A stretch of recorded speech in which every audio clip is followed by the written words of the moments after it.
What does it mean to live your core values as a business owner? I'm Devin Herz, and today we are going to discuss just that with the co-founder of College Hunks Hauling Junk, the largest and fastest growing hauling and moving company in the US. Welcome to this week's DMC Marketing Nugget.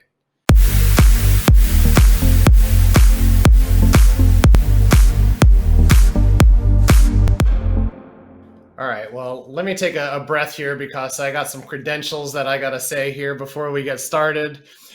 His company has been profiled numerous times on CNN, MSNBC, CBS, NBC, Fox News. Oh yeah, Oprah Winfrey Show, ABC's Shark Tank, Bravo's Millionaire Matchmaker, and CNBC's BlueCollar Millionaires.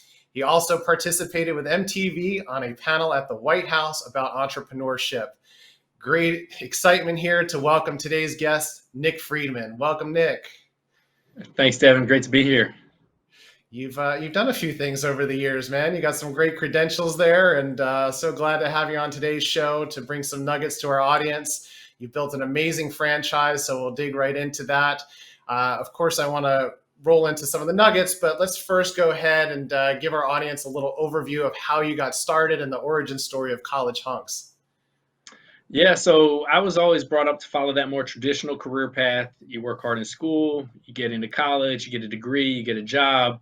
And the summer before my senior year of college, I was home for summer vacation and I had an internship, which looked great on my resume. But my business partner, who I'd gone to high school with, my business partner now, approached me with this beat up cargo van. And he said, "Hey, we can use this van to go around doing odd jobs." He had borrowed it from his mom's furniture store. And we credit her with the name. She said, "You guys could be like the college hunks who haul junk," which we thought the name was catchy, is not really what people typically associated with movers or haulers. So we just put computer printout flyers in mailboxes. People had a need for the service. They started calling. We actually won a business plan competition our senior year of college, gave us a little more confidence in the idea. Then when we graduated, we quit our jobs after graduation to start it full time. And I always tell the story how we were doing all the work ourselves. So we were driving the trucks, answering the phones.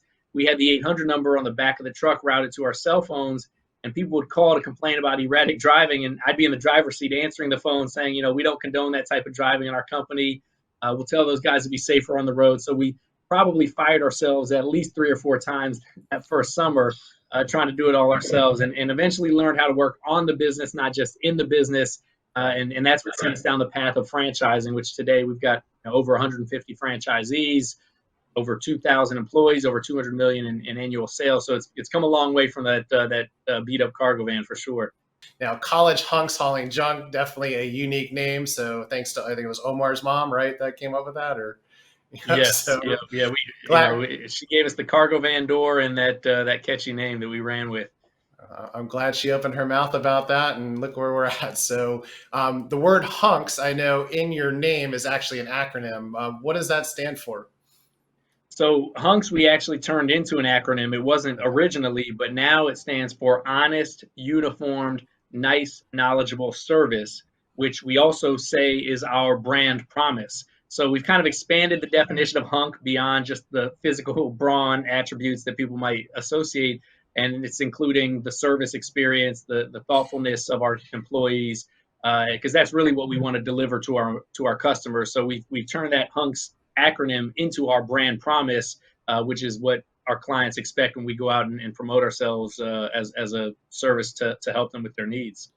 Yeah, and I love that's what you stand for. And we're really going to dive into your 4 core values today. I mean, we can go on and on about the background and the story, which I know there's plenty of content. You can find that online about Nick anywhere you go. But I want to give some good nuggets to our audience today. So I want to begin with one of your company's slogans. It's not about what's on the walls, it's what's in the halls. What exactly does that mean? So I really became passionate about learning all I could about entrepreneurship as we embarked into this journey. And one of the things that you'll see talked about in textbooks, podcasts, conferences is having a set of core values that sort of define the type of people you want within the organization. And a lot of companies have nice sounding core value statements that they put on the walls or they put on the front page of their training manuals, but they fail to really utilize those core values as a litmus test for who they bring into the organization and who they ask, in some cases, to lead the organization. And so we love that slogan. It's not what's on the walls, it's what's in the halls, because it's the people that actually create the culture and live the values that create the organization that you ultimately want to have represent. Yeah, absolutely love that. I mean, it reminds me of one of my great mentors, Tom Feltenstein. I'm not sure if you know him, but he was big into the restaurant world and franchise world. And it was all about what's going on in the four walls. Because we've got to deliver at the point of sale. It's all what happens inside the four walls. Everyone's so concerned about the outbound marketing, but he said it's more important to focus on what's going on internally in the internal marketing with your business than actually worrying about what goes on the outside. So I think that just echoes that statement, and making sure that your team understands your goals, your values. So I love that. And I think building into the core values that you have here, one of the things that you have, I believe it's your first core value, is building leaders. How do you, as a busy entrepreneur, inspire your team members to maximize potential and achieve greatness? So explain that for us. So yeah, and real quick footnote on Tom Feltenstein. We actually had him at our franchise conference a couple of years ago, come give a keynote speech. So we're fans of his as well. Haven't been as fortunate to have him as a mentor, but he's been an awesome sort of thought leader for our approach to business. So we came up with 4 core values, and I know we're going to talk about each one of them. And one of them that kind of, I think, leads the other 3 is our core value of building leaders. The idea is, how can we get better every day, and how can we help those within our organization get better every day to become better leaders? That was something that we were passionate about, because we are hiring people that are doing physical, what some might perceive blue-collar work. But that's not the type of mindset that we wanted to attract into the organization. We want to attract people that want to get better and improve themselves. And so some of the ways we do that, we say, if you're not training, you're not gaining. So training is not a one-time activity that happens at the day that they're hired. It's ongoing. It's reinforcing and reinstilling the qualities that make our team members great leaders. We also say coaching has to take place in the locker room, but also out in the field. So if we're training our hunks to be great leaders, it can't just be something they look at in the manual in the office, but our managers, our franchise owners need to be out in the field with them from time to time to help educate them and teach them how to get better. Delegation and empowerment is also a really critical aspect of leadership development. We want our team members to make decisions on behalf of the company as if they have ownership in the company, and creating that level of empowerment. And along with empowerment, by the way, comes accountability, which is a critical part of leadership as well, because a great leader holds himself accountable, holds others accountable, and wants to be held accountable. And so those elements is how we live this core value of building leaders, through training, through coaching, through empowering and delegating, and then through holding ourselves and our team members accountable. I heard a quote that on a good team, the coach holds the players accountable, but on a world-class championship team, the players hold themselves and each other accountable. And that's the type of leadership development that we focus on, not just with our franchise owners or managers, but all the way down to the front lines, the folks answering our phones in our call center, the hunks out in the field, doing the physical labor, doing the moving, because we feel like if we can achieve that, where everybody is committed to getting better, then it's just going to lift, all tides lift all boats, or rising tides lift all boats. Is going to continue to lift the organization further as well. Yeah, that's so true. And making sure the team's excited to come to work and know that they can actually grow with your company, right? I mean, there's so many people out there that just, they're already at their plateau. They're not going to go any further. So being to keep that ceiling open for everyone and continue to educate them and train and take on new things, it keeps people excited. It keeps your team engaged.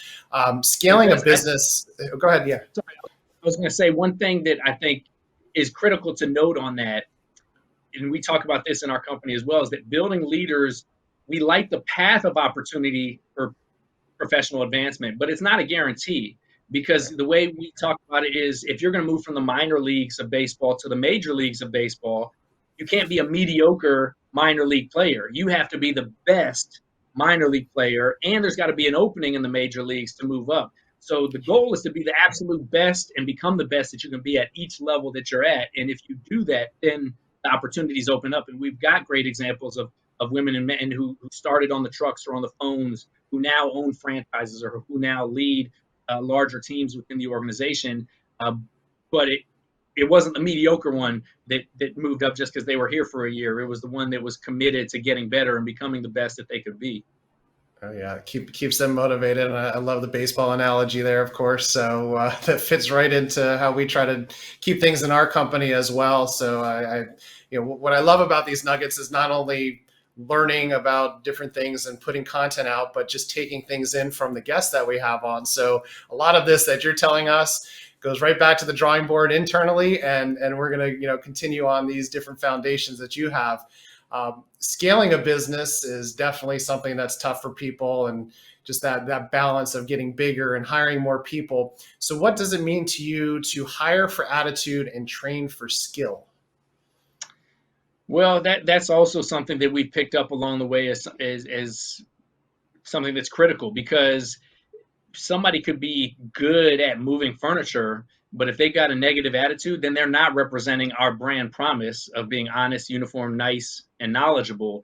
And it's a lot easier to train somebody how to pick up a piece of furniture and load it into the truck properly than it is to teach somebody to be honest if they're not, or wear the uniform properly if they don't like doing it, or be nice and friendly if they've got a negative disposition. And so it's a lot easier to train somebody for skill if they've got the right attitude that fits with your core values, that fits with your brand promise, than it is the other way around. Now, of course, they've got to have some level of competency to be able to learn the skill and execute on it. But typically, it's a lot easier to do the first than the latter. Absolutely. And let's go ahead and jump into the second of your core values, which is listen, fulfill, and delight. So go ahead and unpack that for our audience there. Little pun intended, but yeah, go ahead and unpack that nugget. Yeah. So listen, fulfill, delight. We are a service business. We're not a subscription business. When somebody moves or has their junk hauled away, they're not necessarily going to be utilizing us again next week or next month, or maybe even not next year. So we rely so heavily on what I call the 3 R's: referral business, reputation, which could be online or just word of mouth, and repeat business, which could be a couple of years from now.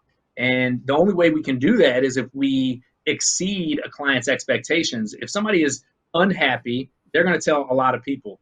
If somebody's just satisfied, meaning it was okay, they're not going to tell anybody. I mean, when was the last time you went and told somebody how amazing your Subway sandwich was, or the experience at Subway was? It's just, you weren't unsatisfied, but you weren't thrilled with the experience.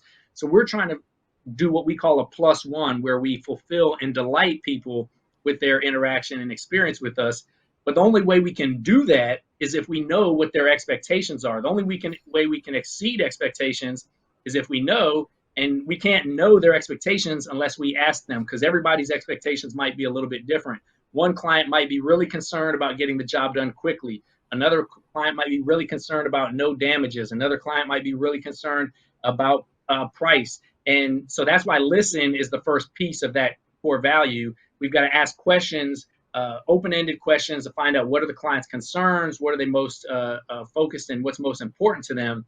And if we listen, then we can fulfill and delight them with the experience that we deliver. So we train that to our call center agents, our hunks, our team members who work with our franchise owners. Exact same thing. We've got to be listening to our franchise owners for the feedback so that we can fulfill and delight them as well. So this is kind of our service philosophy, and that it's worked. I mean, it's created a significant amount of brand equity and brand loyalty online. Referral and repeat business is at an all-time high for us.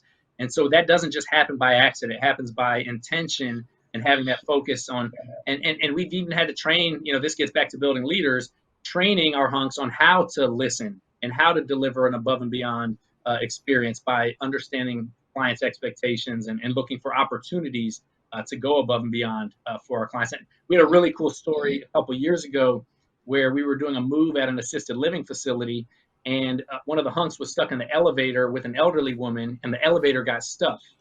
And Okay. the elderly woman was having a little bit of a panic attack because she didn't want to stand for an extended period of time. So the hunk actually got on his hands and knees and let her sit on his back while the elevator was being fixed about 30, 40 minutes. And there's nothing that we could put in the operations manual. What do you do if you're stuck in an elevator with an elderly resident of an assisted living facility? It's just, but the fact that we were hiring for attitude and had individuals that believed in and embraced the core value of listen, fulfill, delight, he knew what to do immediately, instinctually, without us having to, lay that out for him. And so that was just a really cool example of that core value just coming to life. And we actually snapped a photo of it when the elevator was open because it was just a really, really interesting scene. And it went viral. And so it ended up creating a lot of, good energy, good vibes for people who saw that as well. Yeah, I was going to say that would make for a great meme on social, and it sounds like you already did that. But yeah, you're creating your team and your clients, right? They're actually probably your best salespeople because they're giving great service, and then those clients become the evangelists that are talking about the great things that you've got going on. So that's a phenomenal story. And I'll mention that, listen, fulfill, delight isn't just for our clients either. I mean, we try to live this with our employees as well, listening and fulfilling and delighting them with their experience in the organization. Because if our team members are not happy or delighted, then it's going to be very difficult for them to provide that type of experience for the client at the end of the day.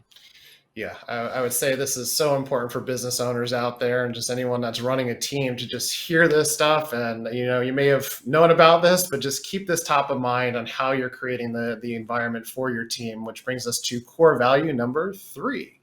We're going to go ahead and talk about create a fun, enthusiastic team environment. The work your team is definitely, they're doing is definitely hard labor. Can they actually have fun while they're doing all this? And give us some examples of a fun day of work other than being a bench for some lady in an elevator. Yeah. So, when we first started the business back in college was right around the time the movie Office Space came out. If you guys remember that movie. Yeah. And at the top of the movie poster, it said work sucks. And so this core value is kind of like our anti-work sucks. How do we create a place where people want to be? They don't feel like they have to be. And that doesn't mean it's just a free-for-all, no rules type organization where everybody gets to do whatever they want. That's not what fun, enthusiastic team environment is. Fun, enthusiastic team environment is how do we create a winning team, because winning is fun. And so the way we do that and the way we create some gamification and what we call gamification and engagement for our team members is we create a lot of rewards, a lot of recognitions, a lot of contests, things that make the work seem less like work and more like a game where the team members are engaged in it, and there's a scoreboard and there's increasing levels of complexity, and they feel like they're actually playing something as opposed to just working something. And we know when we win when we get happy clients. We win when we put up big numbers at the end of the month and keep our expenses in line. And so we create rewards and recognitions that support the company objectives, because we always say without a margin, there's not a mission. And so we are a purpose-driven organization, but we've got to remain profitable and in business to be able to deliver on that. And so creating those rewards and contests has created a fun, enthusiastic team environment for all of our team members. We do reward trips for our franchise owners that hit certain milestones and hit certain performance metrics. We do Hunk of the Year, Hunk of the Month at all of our franchise locations as well. And there's a reason that people are addicted to video games, and there's no monetary benefit for playing a video game. You're just having increasing levels of complexity, whether it's Candy Crush or World of Warcraft. So to the extent as a business owner that we can create gamification within our organization, it'll create that fun, enthusiastic team environment. So it's not just about the ping pong table in the break room or, the free coffee Fridays or whatever, you might do. Those are part of it. But it's more about creating the rewards and recognitions and contests that creates it almost like a sports team. And I know you say you like the baseball analogy. We use a lot of sports analogies in our company as well, and trying to create that sort of championship sports team type mentality, whether it's, you think about the college football teams that get the stickers on their helmets to recognize them for something well done. We try to take that same approach at the franchisee level as well. It's funny that you mention awards, because I'm standing here and looking at a piece that may bring some flashbacks. This is something that we printed up, of course, doing a lot of direct mail in our day and having the fortunate events to be able to work with College Hunks and Nick about 12 years ago, doing a lot of their direct mail. I think this was even something that you were given to clients that use you. Do you remember this one? Yes, I do. I think we still have a version of that to this day that we send out at the end of Nice. the job that sort of congratulates the client for receiving their diploma from stress-free university, and giving the hunks an opportunity to get shouted out by the client now on the online review sites, gives them an opportunity, the team members, to get rewarded and recognized as well. Yeah, I love that, and continue to stay in front of those audience members that were clients and make them feel good, which again increases referrals. It increases those good reviews. Those are everything that people want these days, and that's a way to do it. It's not, once a job's done, you can't forget about them. You got to do those things to stay engaged with them through the years, and that's going to help you out in the business world as well. And now going into sports again and analogies, number 4 is always branding. So that's a core value. So I just, from my research here and seeing some things on the news, that I believe you became the first ever sponsor of an entire college basketball team. Is that correct? Yes. So even back to the introduction you gave at the beginning of our talk, I mean, we've always been passionate about getting the brand out in the spotlight and not being shy about that. And I don't think any business owner should be shy about promoting their brand, because you got to get the word out if you have something that helps people. And so more recently, there was 2 things that got us in the news. One, we were the very first company to sponsor a college athlete during the name, image, and likeness rule change. My business partner, he's a University of Miami alumni, drove down to Miami and signed the quarterback of the University of Miami at 12:01 in the morning, a minute after the law went into effect. That got big national news. And so that very same week, we signed the UCF women's basketball team to an NIL deal, as well as a sponsorship brand ambassador promotion deal. So they became the very first women's team to have an endorsement deal with a brand. And that also got national news and recognition by shining the spotlight in that area also. So we are very passionate about the always branding core value. I think every business owner should be. As you can see, wearing the polo shirt that with the brand on is just one simple way to do it. But anybody who lives in the Tampa area is probably, or any of the markets that we're in 150 markets now, has seen our big orange and green trucks. So, we brand those. We have something we call parketing, which is parking in a visible location when the truck isn't being used. So it can be almost like a billboard. And the other thing that we try to teach our hunks out in the field is you are the brand as well. Branding isn't just putting out signs or flyers. And so that's really a critical piece, I think for all of our hunks to recognize is they're walking, talking billboards. And each of the folks listening to this, your employees are walking, talking billboards for the brand. And so I always say, imagine that Oprah or 60 Minutes is following you with a camera every single day that you're out doing something on behalf of the company. And at the end of the day, we're on stage, and whether Oprah's following or not, the community's watching. People have their cell phones, so if you do something stupid, it's going on social media. If you do something great, it might also go on social media. But either way, it's a brand impression when people see these big orange and green trucks driving around. So that's something that we're very passionate about, as far as making sure that the brand is portrayed in a positive way, and or given the opportunity to get some mainstream exposure, like the news stories or the Shark Tank television show or some of the other things we've done over the years. Yeah, that's right. You were on the pilot of Shark Tank, isn't that? Yeah, we were. It was the very first episode of the very first season, and it still reruns to this day on CNBC's reruns. So it's kind of like the gift that keeps on giving. Yeah, that's not too shabby way to get the branding out there, right? I mean, that show's just taken off, and I think even one of your hunks went so far that he loved your brand. Is it true that they actually got a tattoo of College Hunks logo on his arm? Is that right? Did I read that somewhere? We've had a couple examples where hunks have gotten tattoos on their body of the College Hunks branded logo. Not something we ever endorsed or announced or advised. I don't know if maybe he thought it was job security. I don't know.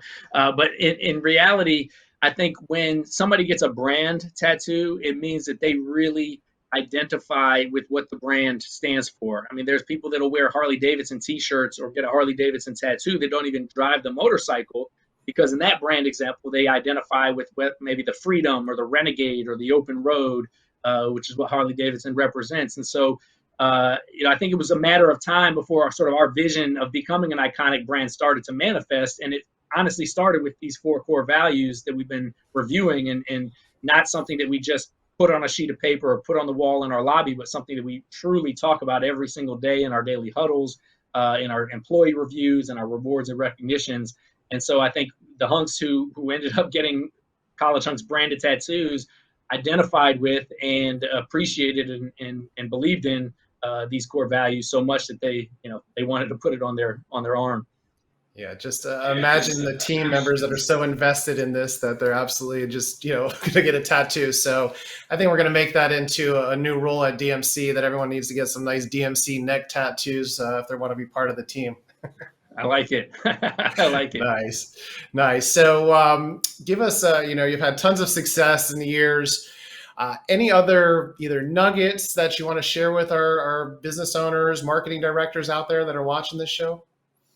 Yes. So 2 things I wanted to mention. Number one, obviously each core value that an organization has is going to be personal to that organization, is going to be personal to that founder. So the 4 that we reviewed here may not be exactly what your listeners have as their core values, but there might be elements of it that fit with what their core values are, and they might be able to pull in and adopt and or embrace. And so, these were our 4 core values that we developed early on in the business that were going to be sort of our guardrails, our moral compass of how we operate and conduct ourselves.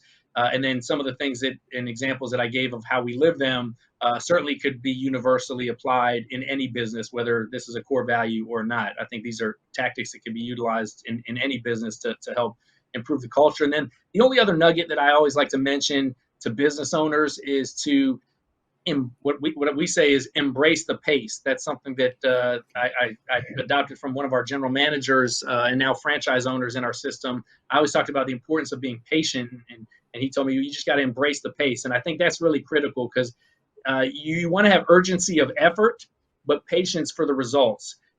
You want to be working hard and driving hard, but you got to be patient for the results. Because I remember early on, I used to get so impatient and frustrated, and I would try to shortcut the success, hoping I could make things happen faster. And a lot of times, anytime I would try to shortcut something, it would inevitably be, 3 steps in the wrong direction, instead of just staying focused and diligent on what we had working for us.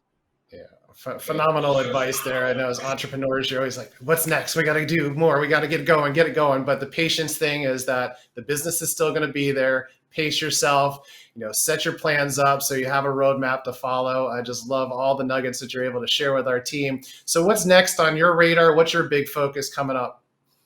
We just want to continue to build our brand. We have another company that we started a couple of years ago, Trash Butler, which is more of a business-to-business service for apartment complexes, a little bit less of a consumer brand than College Hunks. So I'm just kind of staying focused on those 2 businesses, not trying to get too spread out. I think there's a tendency as entrepreneurs also, like you said, to try to do too many different things, and losing that focus ends up watering down the results. And so just staying focused with those 2 businesses and creating some balance, with family and everything else that comes along with getting older. So. Love it. Yeah, you got a 4th child on the way, so that's a full-time job in itself. So congratulations on that. And you've got some franchise opportunities still for people that are out there looking to potentially be part of College Hunks? Yeah, absolutely. So we've got over 150 franchise owners around the country, all independent business owners. We say, you're in business for yourself, but not by yourself, because you have the support and infrastructure of the overall national brand. And, would welcome folks to take a look at our franchise opportunities, or if you heard something you liked as part of this podcast, to check out our employment opportunities as well, because we're always hiring. Or if you know folks that might be interested in working with us, please send them our way, both as a franchise prospect or as an employee candidate. That sounds great. And where should people go to look for that information? Can go to our main College Hunks website. It's just collegehunks.com. Pretty simple. That's all the information about our services for moving and junk removal, our employment opportunities, as well as our franchise opportunities. And if people want to connect with me, I have a site we set up, nickfriedman.com. You can connect with me social media or, speaking or anything else that I may be able to offer.